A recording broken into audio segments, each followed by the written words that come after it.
Communist എന്ന് നാം ധരിക്കുന്നവരെല്ലാം മാർക്സോ ഏംഗൽസോ അല്ല. പ്രണയ കവിതകൾ എഴുതുന്നവരെല്ലാം നിരൂതമാരുമല്ല. തൊപ്പിയും വേഷവും ഖദറിലായാൽ ഗാന്ധിയുമാവില്ല. വാക്കരണങ്ങൾ ഒത്തുപോകണം. ചർക്കയ്ക്ക് പിന്നിലിരുന്നാൽ സ്വദേശിയാവില്ല. ജീവിതം നൂത്തെടുക്കാൻ പാടുപെടുന്നവരുടെ പിന്നിലിരുന്ന് പഠിക്കണം. കാപട്യങ്ങളുടെ കണക്ക് പുസ്തകത്തിൽ കൂട്ടലും കുറയ്ക്കലും ഹരിക്കലും കഴിഞ്ഞാലും ശിഷ്ടങ്ങളാണേറെയും.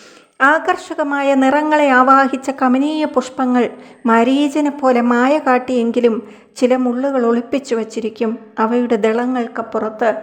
മുള്ളല്ലേ, അങ്ങ് തോണ്ടിക്കളയാം എന്നു ചില പഴമനസ്സുകൾ. പക്ഷേ ഒരിക്കൽ തീണ്ടിയാൽ മേലാകെ കരിവാളിപ്പിക്കും. കരിനാഗങ്ങളെക്കാൾ വിഷമൊളിപ്പിച്ചവയാവാമത്. വിഷമിറക്കാൻ അറിയാത്തവർ അകൽച്ച പാലിക്കുക. അല്ലെങ്കിൽ മുള്ളുകളെ ഉണർത്താതെ ഇതളുകളെ ഉതിർക്കാതെ പൂക്കളിറക്കാൻ കഴിവുള്ള ഒരഭ്യാസിയാവുക.